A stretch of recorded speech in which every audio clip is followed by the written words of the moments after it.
Hello folks, Bane of Barushka here today. I'm going to be showing you some of my 7 mounts and going over some of their mechanics.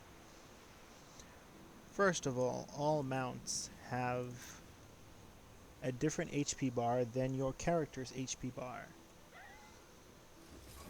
When your mount's HP hits 0, either from being attacked or from fall damage, you will be forcibly dismounted along with a unique animation for falling. And then you'll have to wait for the cooldown for that mount until you can reuse the mount. You cannot mount during combat or in a combat zone because it just doesn't work like that.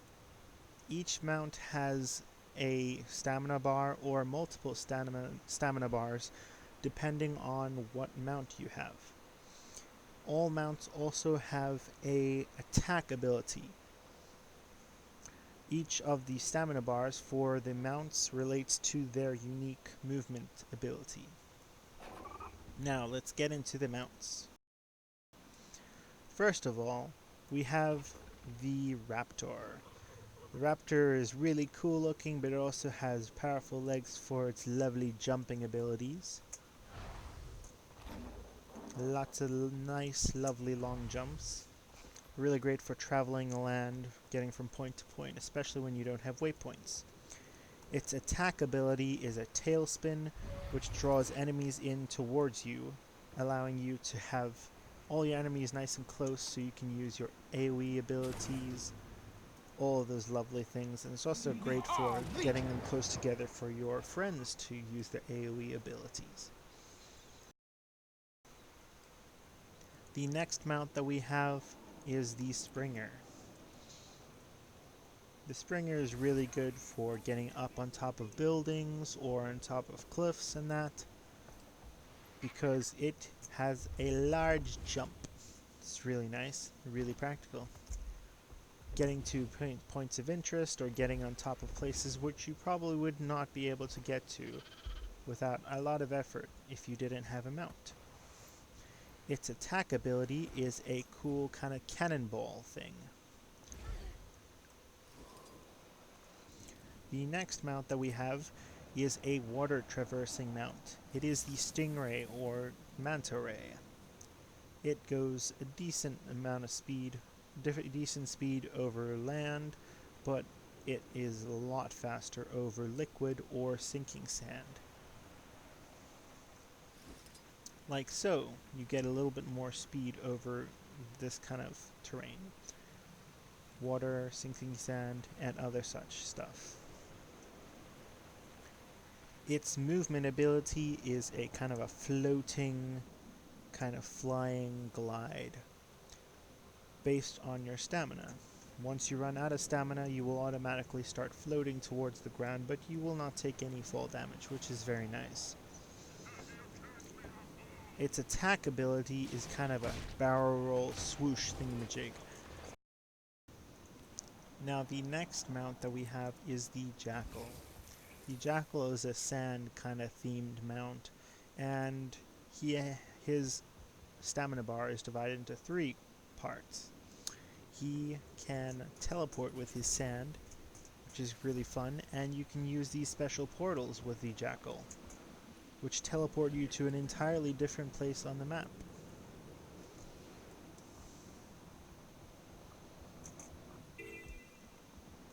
Like so. So that's pretty fun, and it also allows you to avoid taking any fall damage.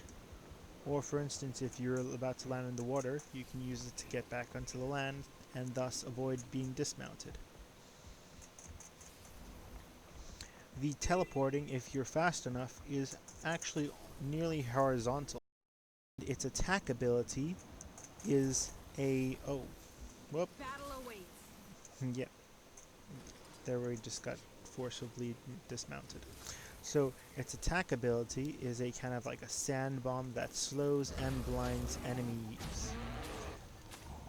Yeah, there's a bit of a slow and also a bit of a like a debuff of blinding or whatever. The next mount that we have is the Roller Beetle. He is the fastest land mount in Guild Wars 2 and is the equivalent of a motorbike. He relies on momentum to go faster down hills and obviously will go slower up hills.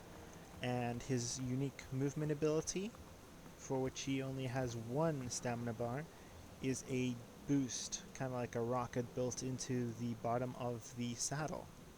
His attack ability knocks enemies over and does a moderate amount of damage.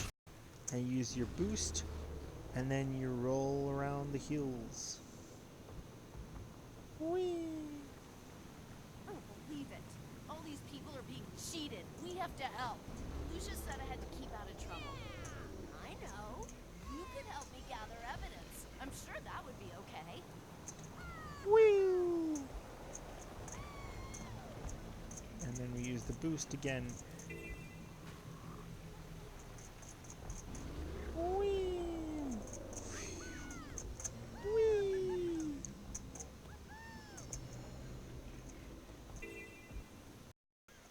The next mount that we have is the Griffin. He relies on momentum as well, but in the air this time. He uses the momentum of diving to boost himself back up, and uses his flaps, and thus his stamina bar, to maintain flight. His attack ability is Swoop, which is sort of like his dive, except it's an actual attack.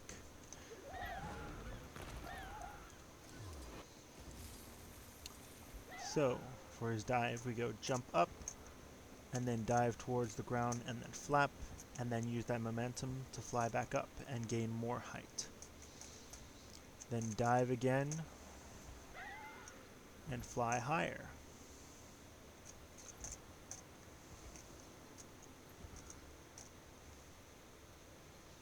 Now, if you have more wing flaps, then that'll allow you to get more height. The seventh and final mount that I would like to show you today is the Skyscale mount. It is my favorite mount and effectively an adolescent dragon. He has two bars. He has a stamina bar and an altitude bar based on the point where he launches from. The altitude determines the height which he can fly from the height of the launch point, and his stamina determines his unique ability, movability.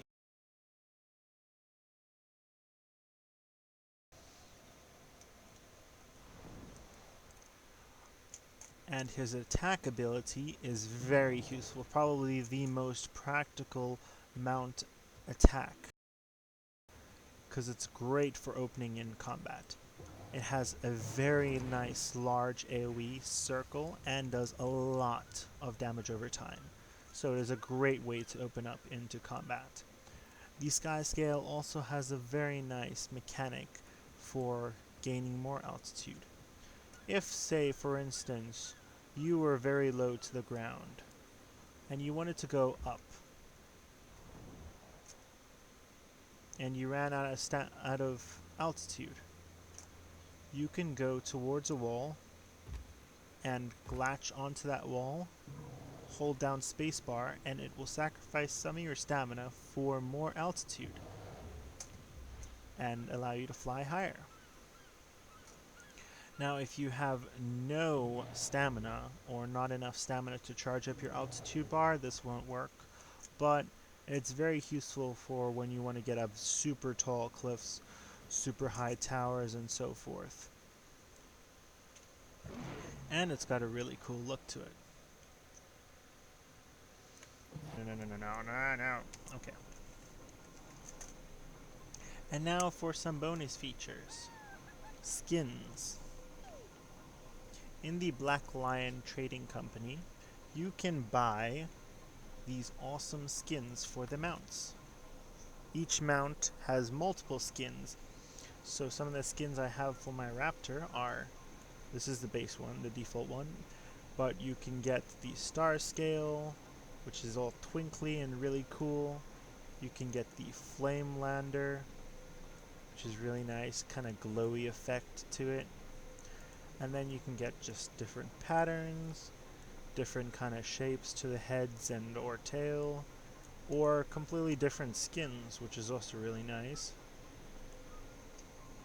There's also a bunch of other skins you can get for it, some really cool ones, some really weird ones, some really legit looking ones, all kinds of skins, but it's really based on chance. The skins I have for my bunny are the default one, kind of snow bunny-ish. It's really just determining the skin because you can actually dye different mounts different colors. They're not specifically just that color. It's just the pattern that varies, or the shape that varies. There's a slightly different bunny, and then this bunny has a frost effect to it, and this is probably my favorite bunny skin. And then this one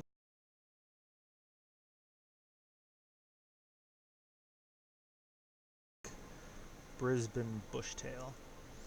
Anyways, the next mount which I have skins for is the manta ray or stingray thing, whatever you want to call it. It's the skimmer. So you have the base or default skin, then you have the spined long tail, which is pretty nice, has a slightly different kind of tail and a pattern to it. Then I have the river moth wing, slightly different patterns and look to him. And then I have this one, which is really nice, has a cool kind of bubbly looking pattern on him. It has some cool effects there, and that looks pretty cool. And then my favorite one, which is the Dashka lanterns, which basically gives you these little glowing orbs on the ends of his tentacles, and those are really cute. And it has like this glowy kind of firefly effect almost. It's really cool.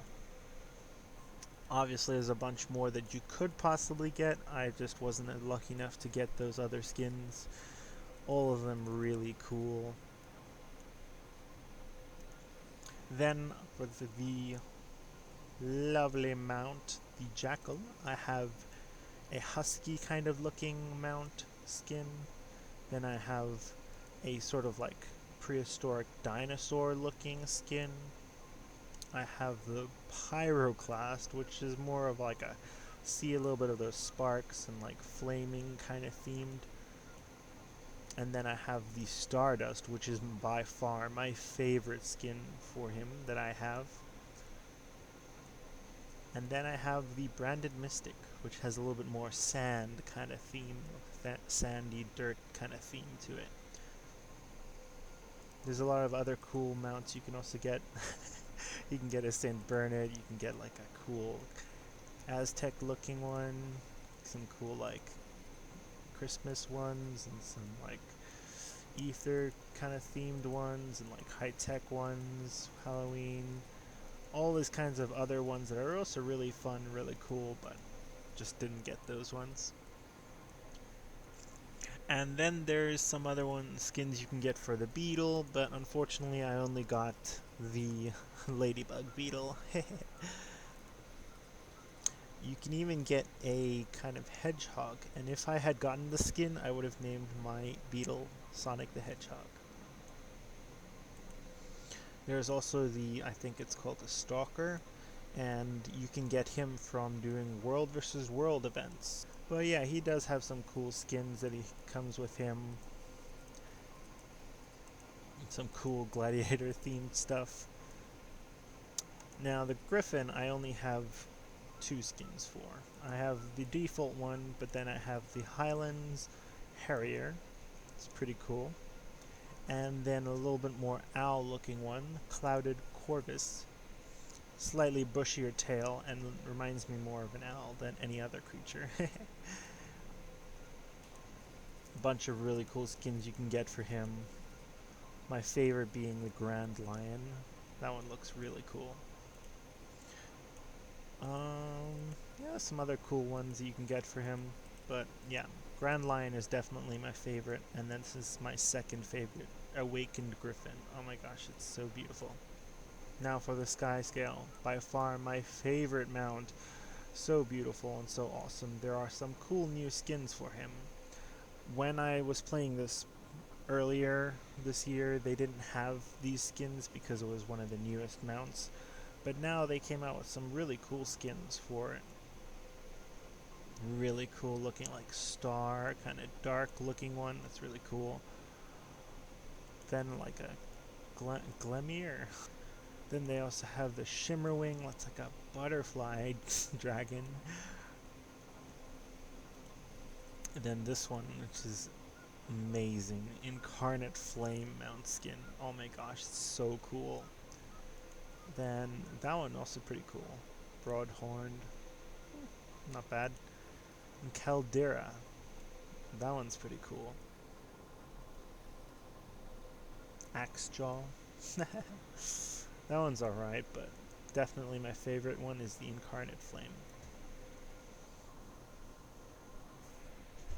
Anyways, thank you guys for joining me, and I'll see you next time.